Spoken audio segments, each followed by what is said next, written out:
Walker Kessler and John Collins started the year as somewhat of a disaster together. The Jazz have found a way to make the two of them work as their two-headed center. How have they done it, and what's the impact been? How important is it? Next on Locked on Jazz.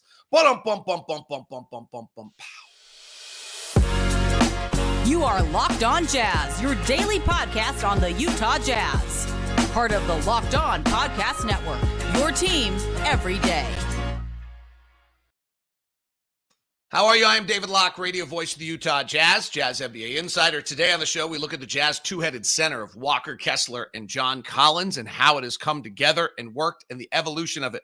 The Jazz match up against Oklahoma City, a team that is just shooting lights out. And some interesting things from Oklahoma City's matchup against the Clippers that the Jazz might want to use in their matchup. We'll look at that. Is Lauri Markkanen an all-star? Certainly playing like one, Western Conference Player of the Week, but will he make the all-star team? We take a gander at that, and then I got a post-game interview with Collin Sexton the other day. It was endearing, fabulous, and wonderful, and we'll try to play that for you as well here on the show. As I mentioned, I am David Locke, radio voice of the Utah Jazz, Jazz NBA insider. This is Locked on Jazz. It's your daily podcast on the Utah Jazz, giving you insight, expertise, geeky numbers, and hopefully making it way better to be a Jazz fan each and every day. Thank you so much for making Locked on Jazz your first listen of the day.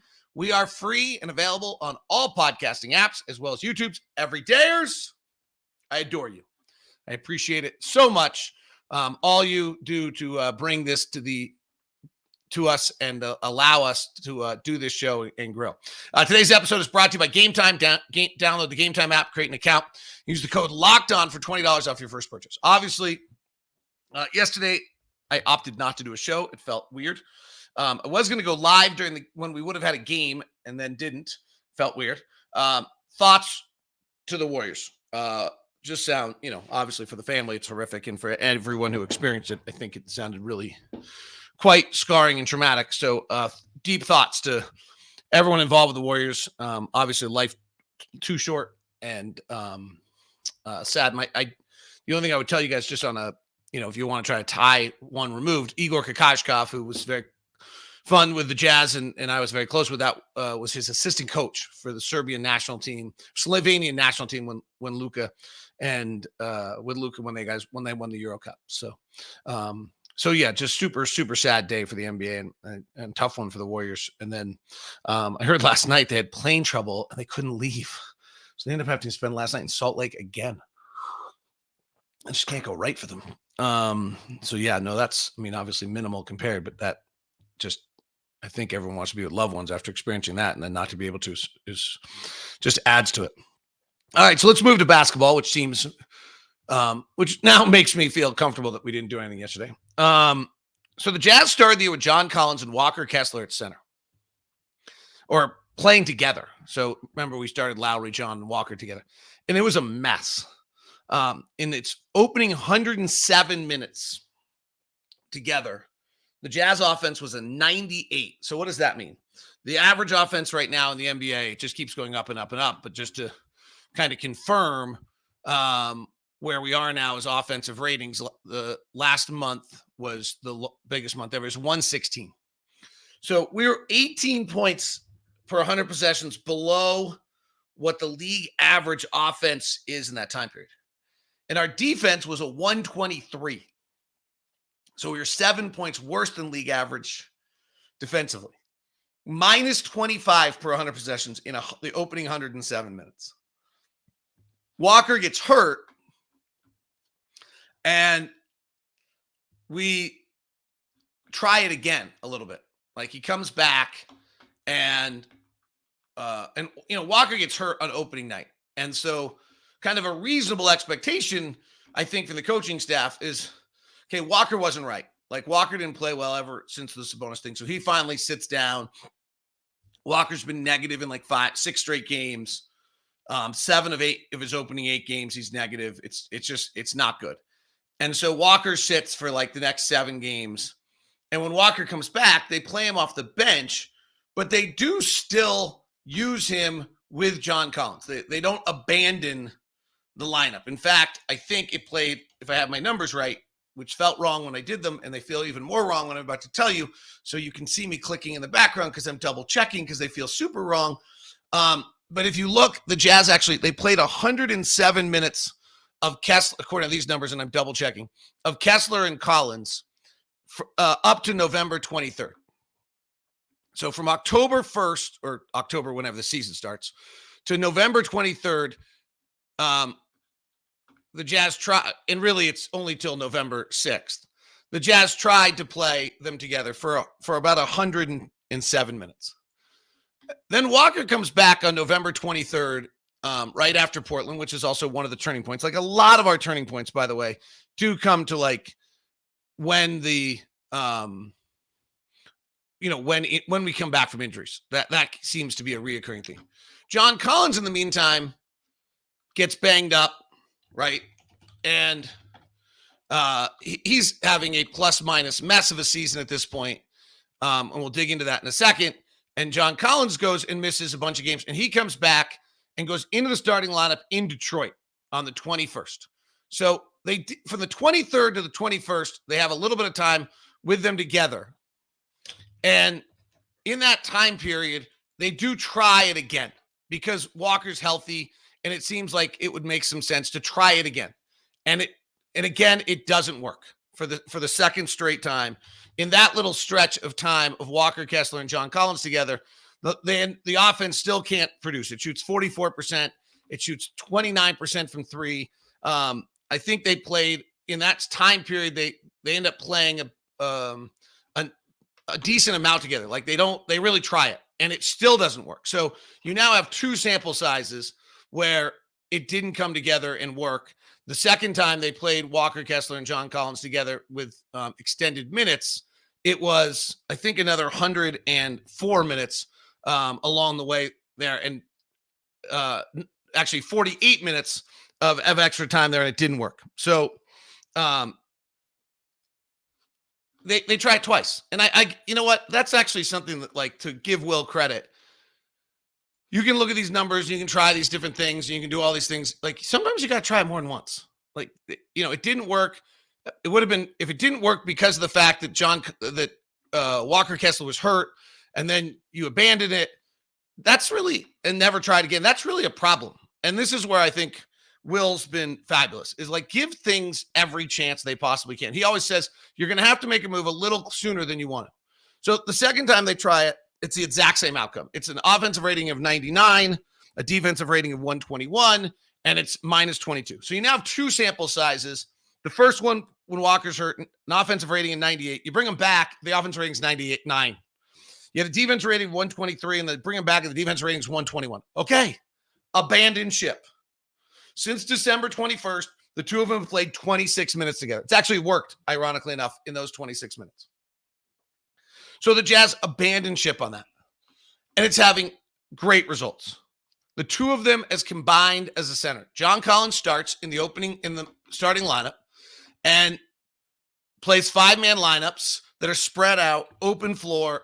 And John is not a great defensive player, but we're seeing the starting lineup's offensive rating is kind of an unnatural 129. His next third group he plays with the most, which is Collin Sexton coming in and Kelly Olynyk coming in. So it's still spaced out. It's Chris Dunn with Collin Sexton, Lauri Markkanen. That group's got a 124 offensive rating. There are some groups in here where it doesn't hold. When Ochai Agbaji comes in, the defense kind of struggles, and there's a lineup that has Jordan Clarkson in with Collin Sexton that they've played some, and that lineup has struggled. But there's lineups that work now. They largely have either Kelly Olynyk or Chris Dunn on the floor to move the ball and space it, and the defense has been adequate, is the best way to say it. The defense has been adequate with John Collins on the floor in that time period. We're not going to be a great defensive team when John's the 5, but we're going to be a pretty good offensive team because he spaces, he rolls, and he shoots it through well. And since then, John's shooting 53% from the floor, 33% from threes. He's on a heater right now. He's averaging 13 points and 7 rebounds. Most importantly, John Collins has got 8 positive plus-minus games. He only had 5 the entire series. Like, there's actually kind of, you can take a stat, I don't totally love it, which is like wins and losses. Like John wins and losses. Well, John Collins' wins and losses Like, he only had 5 games in which we won when he was on the floor prior to December 21st. We have 8 since. Certainly, we're playing better too, but we're finding a way to use John Collins. Walker, in the meantime, is shooting 79%. We're plus 9 every game he's on per game when he's on the floor, not per 48 minutes, per game. He's got 8 rebounds, 7 assists, and he's a dominating rim force right now. Dominating. He is so much considerably better, frankly, than all of the other players in the league right now at defending the rim. If you go back to December 21st for it, he's over 20%. 20% impact inside 6 feet on the season. It's mind-blowing. Now, some of it is he's playing bench guys, and bench guys don't handle Walker's length particularly well. He's defending about 6 or 7 shots a game. Mobley, Lopez, the guys are the best in the NBA, defend more than that, so ideally. But since December 21st, opponents are shooting 22% below league average inside 6 feet. When Walker's the closest defender, they're shooting 40.5%. 40.5% when Walker's the closest defender. Victor, by the way, is number 2 at 21. Crazy. And obviously Rudy's up there. But he's only at 11 in that time period. So in the time in which we're talking, December 21st, 23rd to now, which is when the Jazz have been their hottest, Rudy's at minus 11 and Walker's at minus 22, doubling him. And we understand how great Rudy is. That's not a shot at Rudy in any way, shape, or form. So this is the key. This is one of the major keys, is we figured out since then, and obviously we've played great. There's a lot of things going on, and John's on a heater shooting right now. But this has been one of the vital turnarounds. So when you want to see if the turnaround makes sense, this is one of them. Catch and shoot threes, John Collins is shooting 39%. It's pretty amazing. Above the break threes, John Collins has hit 10 of his last 23, which is really, really vital. Corner threes, John's hit 40% this year. The fact that John's a 40% catch and shoot three-point shooter right now changes everything for the Jazz, because teams don't guard him. And so you're getting 1.2 points when he launches a 3 right now, because they've dropped their center into the middle of the lane. And then the other thing the Jazz are doing, which we'll talk about here in a second because of the matchup with Oklahoma City, is John's not necessarily guarding the center all the time. And I think tonight's going to be another night where that might be the case. All right, so that is a major reason why the Jazz have turned the corner. 2 guys that need to start making some shots. In a hunky-dory, everything's happy world, I'm going to be the one who points out 2 things that aren't so positive here in a second on the Jazz. Plus, we'll look at Oklahoma City. Lauri Markkanen, is he an all-star? We'll hear from Collin Sexton in my post-game interview the other night. It's all continuing because we're just getting started here on Locked On Jazz. Today's edition of Locked On Jazz is brought to you by Murdoch Hyundai, located at 4646 South State Street, also located in Logan and in Linden. The Murdoch Hyundai lineup of cars is absolutely amazing. Hyundai starts the SUV lineup with a little Kona. It finishes with the beautiful Palisade. It's got the Tucson that I'm driving right now. It is terrific. And the Santa Fe in between. It's the perfect lineup of SUVs for all your needs. And then the Sonata and the Elantra are the sedans. And the electric car, the Ioniq 5, which I also own, is absolutely fabulous. Great in the snow. Obviously not getting gas is super fun. And it's zippy and cool and looks neat and all those kind of fun things. It's all over at Murdoch Hyundai, located 4646 South State Street, also in Logan and Linden. The Murdoch's going to make sure you have the no regrets experience, and make sure that you email me first at dlock09@gmail.com to make sure that we get you the VIP experience you deserve at Murdoch Hyundai, and make sure that you find out all you can from Murdoch Hyundai. Email me at dlock09 and we'll give you the VIP experience. Today's show is also brought to you by Prize Picks, the most fun, easiest way to play your daily fantasy sports. That's right. Daily fantasy sports is pick more or less on 2 to 6 players. You can even mix and match with the NFL games coming up this weekend if you want it, or you can just play around tonight and get with the Jazz in Oklahoma City, which would be enough. It's up to you how you want to do it. Prize Picks also offers the reboot policy if one of your players gets hurt. Prize Picks is the only daily fantasy sport with the insurance policy. So you can turn 10 into 250 with just a few taps. If you get hot, Prize Picks is really simple to play. You can make picks, submit, entry in less than 60 seconds, quick, easy withdrawals, and gameplay, enormous selection of players, stats to choose from. Players, types, all there for you. It's the daily fantasy sports, largest daily fantasy sports platform in North America. Go to prizepicks.com/LockedOnNBA, and here's the most exciting part.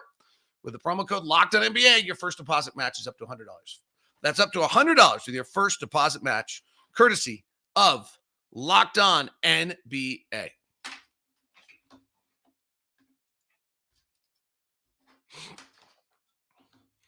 Thank you so much for making Locked On Jazz your first listen of the day.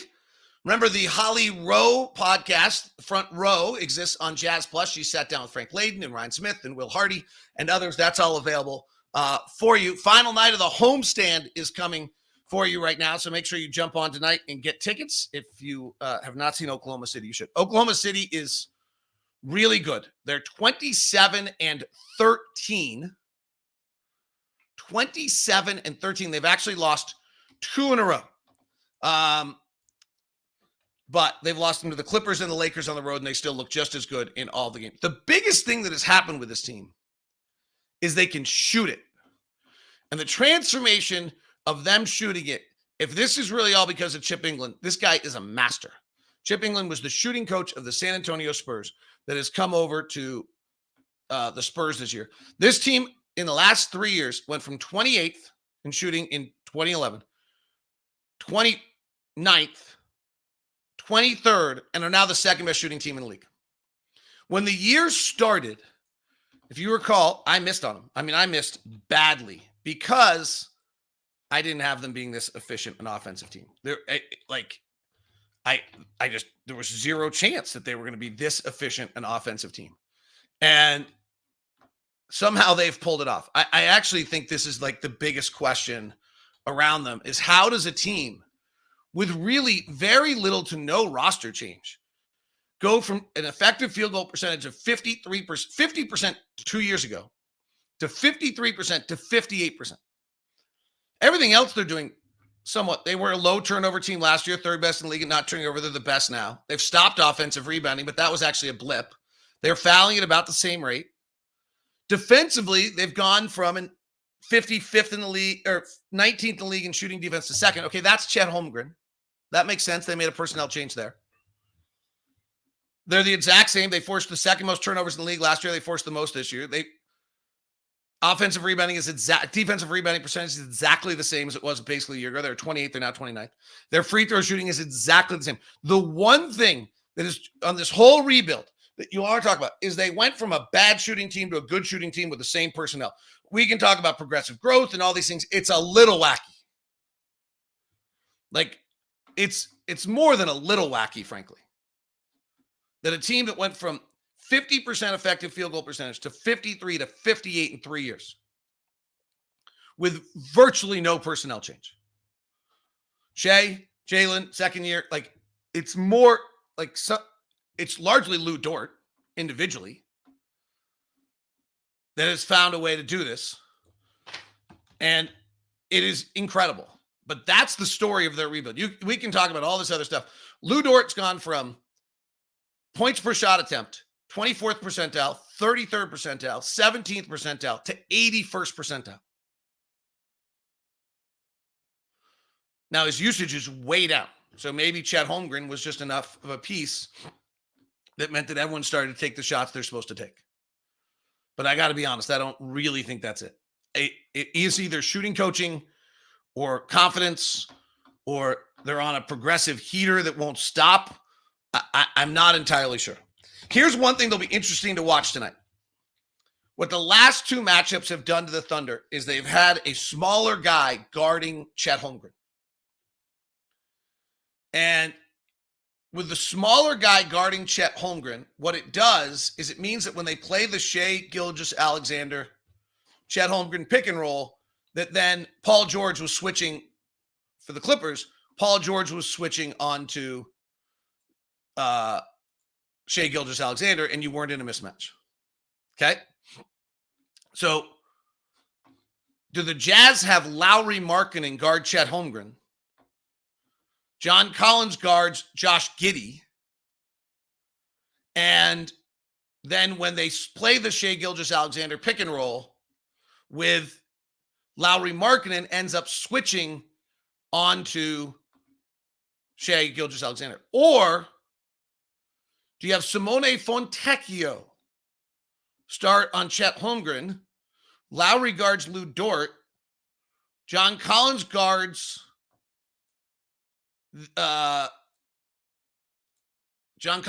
Josh Giddey. And then you end up with Simone Fontecchio switching on to Shea Gilgeous-Alexander. I kind of like that one. And the point is that Chet's not big enough to take you to the post and take advantage of you yet. Now, they have two great pick and roll players right now. Shea's running 40% of their pick and rolls at 1.08. Jalen Williams is running 24% of their pick and rolls at 1.10. Shea with Chet Holmgren is a 1.06. Jalen with Chet Holmgren is a 1.08. You do this, they turn around and run it with Chet, and then you have Simone guards Jalen. Josh Giddey with Chet Holmgren is pretty good too, by the way, just to add to the mix of all of it. Everybody with Chet Holmgren is pretty good. I credit to Chet Holmgren for being a young player. The other thing, by the way, to keep an eye on is Shea is unbelievable on his pick and rolls and pick and pops, or small pick and rolls.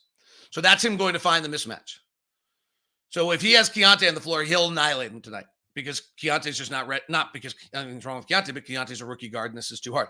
But Shea runs pick and roll with Isaiah Joe, the second most of anyone who's a shooting guard, and he averages 1.12 points on pick and roll in that. He runs it with Lou Dort, third most. He averages 1.12 points on pick and roll, with 1.13 with Lou Dort. He runs it with Jalen Williams, their backup center, who pops. That creates space. So keep an eye on who Shea's running the pick and roll with tonight, and then who the Jazz are guarding. But that's going to be it. That's kind of the key. Jalen Williams, it's a lot of the same story. He and Lou Dort are unbelievable on the pick and roll. But this team can really shoot it now.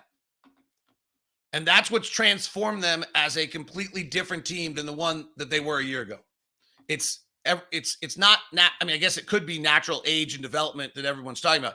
They really literally went from a bad shooting team to an elite shooting team in a span of a season. And their catch and shoot game is great. Isaiah Joe's 45%, Lou Dort's 43%, Chet Holmgren's 42%, Josh Giddey, who you're going to leave wide open because he supposedly can't shoot, is 37%. Cason Wallace is 42%. Jalen Williams, Santa Clara guard, is 40%. Jalen Williams, pop big, is 34%. Kendrick Williams is 40%. Like, they're killing you. The only guy who really doesn't shoot it well on that is Shea, but it doesn't matter because Shea's playing with the ball in his hands. So that's where Oklahoma City has become great. Will Lauri Markkanen make the All-Star team? We discuss next on Locked on Jazz and Collin Sexton interview. Today's show is brought to you by our friends over at eBay Motors.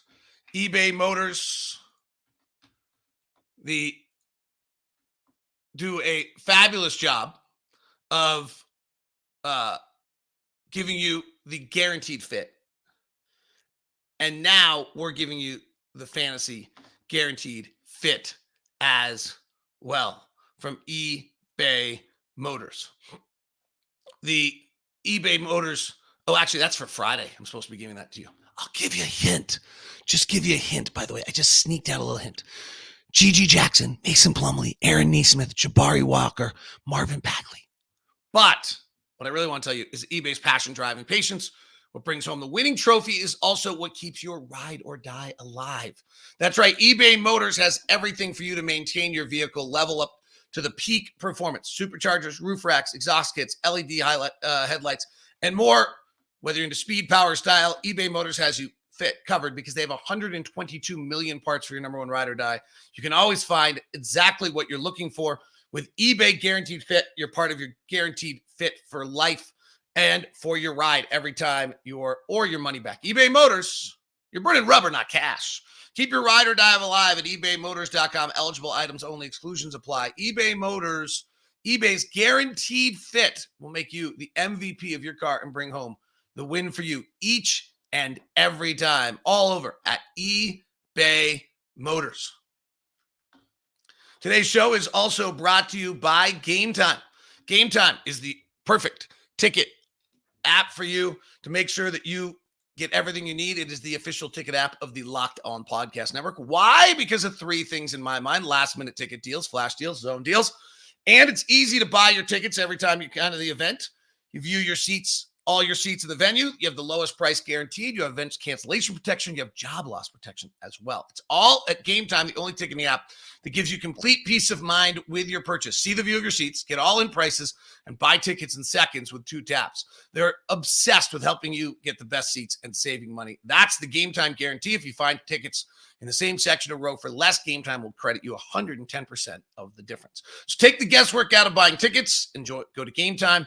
Download the Game Time app, create an account, use the code LOCKEDON for $20 off your first purchase.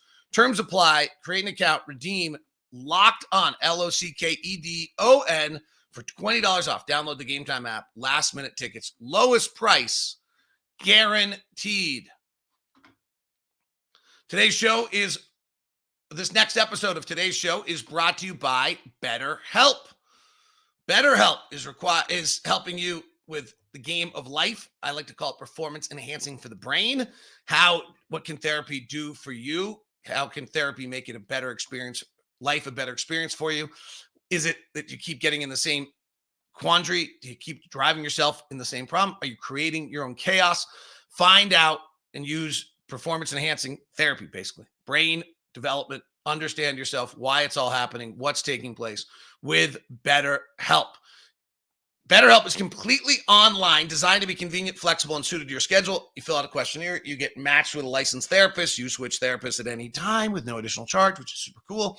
And you celebrate the progress you have made as you get better and better at this game of life. Visit BetterHelp.com/LockedOnNBA to get 10% off your first month. That's BetterHelp, HELP.com/LockedOnNBA, LOCKEDONNBA. Will Lauri Markkanen make the All-Star team? This is tougher than we want it to be because Lauri's been absolutely fabulous and deserves to be an All-Star, but this gets a little tough. This gets a lot of tough, actually. So let's look at it for a second. Lauri deserves it. His numbers are the same as last year. He's been great. However, the way it works is two starting backcourt, 3 starting front court. Seems unlikely he gets that. Probably Steph and Luka get voted in as your starting guards with Jokic, LeBron, and Kawhi. Pretty hard to complain. And then SGA and Booker are your 2 guards. And then you have 3 front court reserves, and then you have 2 wild cards. If Steph and Booker are 2 of your wild cards, and Anthony Edwards are 2 of your guards, then Anthony Edwards has to be a 3rd wild card. So we have 1 wild card open, and we have 3 front court spots open. Kevin Durant probably has to make the All-Star team. Anthony Davis probably has to make the All-Star team. So now we're down to 1 front court position, which can be decided between Paul George, who's on fire. Super interesting what's going on with Paul George. They've moved him off the ball. His touches are down. Law Murray wrote a great piece in The Athletic about this. And he's playing a million times better. Paul George has been really good. Clippers are really good. Hard to not have them have 2 All-Stars. Paul George, Chet Holmgren, Domantas Sabonis, Lauri Markkanen, Victor Wembanyama, Brandon Ingram, Alfred Şengün. Alfred Şengün has been really good. So one of those 7 guys, is that what it was, 7? Gets the other front court spot. Chet Holmgren, in no particular, probably in order, Paul George, Lauri Markkanen, Domantas Sabonis, Chet Holmgren, Victor Wembanyama, Alfred Şengün, Brandon Ingram. One of those gets the 3rd spot. Let's say it's Paul George. Now we go into a bigger field, which is the last wild card spot. And that becomes De'Aaron Fox, Lauri Markkanen, Domantas Sabonis, James Harden, Jamal Murray, Victor Wembanyama. I'll dump Brandon Ingram and Alfred Sengun at that point. So one question is, does Oklahoma City deserve 2 All-Stars? Because then Jalen Williams probably should be in this conversation too. And Jalen Williams is just absurd right now. Jalen Williams, in his last 10 games, is 20 points, 5 rebounds, 6 assists, shooting 63% from the field and 56% from 3. And the Thunder are 27-13. And if it's not him, it's Chet. So if you decide, like, the Jazz got 3 All-Stars when they had the best record, that they have to have 2 because they have the second best record, then that bumps somebody here. If you decide Minnesota's got to have 2, that bumps somebody too. So that's even the other wild card. Just on, like, do they deserve 2 because their records are so good? So is Lauri Markkanen an All-Star? Again, I think AD and Durant are in. So you're now deciding between Paul George, Clippers records 3rd best in the West, Sabonis, Lowry, Victor, Chet Holmgren. Probably those 5. Big matchup tonight, kind of in some ways. If Paul George gets that spot, and the more the Jazz are winning, then this helps, right? There's a chance today. There wasn't one 2 weeks ago. Then you're into De'Aaron Fox, Victor Wembanyama. James Harden and Jamal Murray is the other guards that get into it. Okay. I now want to share a screen with you because I get the fortunate thing where I get to talk to a player after a game. And it is really one of the great pleasures that I get. And Collin Sexton is incredibly endearing. And here is my post-game interview with Collin from the other night. We've decided we'll have Collin Sexton on every night, and I think Collin Sexton should be our guest every night until the win streak ends. We'll take it. We'll take it. Yes, sir. I come here every night. 30 tonight, Collin. Yes, sir. How'd it feel? It felt great. I felt like tonight it was just a different type of flow, and every game isn't going to be the same where me or Lauri are getting the shots, or even JC, or even sometimes John. At the end of the day, I feel like it was a group effort, and tonight you can just see the energy that we pretty much just played with, and it was a fun game. It was super, super fun. Collin, I opened the press conference pregame with Will Hardy tonight, and I asked him about the evolution in the last 17 months of his relationship, your guys' relationship. Yeah. He was really honest and humble and said, I had to reassess my entire relationship with Collin, ignore anything I'd ever heard before, because actually this guy has come to practice every day, played hard, never complained, never asked for anything. And I had to let Collin be Collin. Do you feel as though your relationship with Will is different this year than it was a year ago? Oh, yeah, absolutely. I feel like it's definitely grown. It's definitely been different. And I just keep telling him, just continue to coach me hard. Just continue to push me and expect best out of me, because at the end of the day, I feel like I'm never going to try to sell myself short, and I don't want anyone else to around me. And if I'm doing bad, I want you to get on to me. I'd rather you scream and yell at me each and every day, just because that's just that's my mentality. At the end of the day, I know, like, sometimes it's not always going to go my way, and he has to get on me. And I feel like that's how you grow. If you don't get screamed and yelled at, you can't grow sometimes. Let me ask you the exact same question I asked Will, if I may. I said, Collin's career is unique. He goes from lightly recruited to high draft pick to big-time scorer to heavily criticized to someone drafted on top of him to traded and injured. Yes, sir. How from that does he get to this point right here? What's your answer? I'm relentless. At the end of the day, you can't never count me out, because at the end of the day, I was never supposed to be here. So I just continue to work, continue to push myself, and just continue to trust in God and allow him to place me in this position. And I feel like I'm serving his purpose, not only on the court, but off the court as well, and just trying to be a role model to the community and show them that those people from back home, that if I can do it, then you can do it as well. And that's how I just look at it each and every day. I come in and work hard, and I feel like at the end of the day, I'm the hardest working person in the league, and that's how I have that chip on my shoulder. What are you most proud of right now? Most proud of just the growth of myself of becoming a better passer. I feel like I'm just continue to read the game a lot better, and I've been doing hours and hours of studying. Like even just like last night, stayed up pretty late, just watching different film. I've watched a bunch of different players, and I feel like it's definitely helping me grow. Collin, you fire me up. Keep going. You're awesome. Appreciate it. Thank you.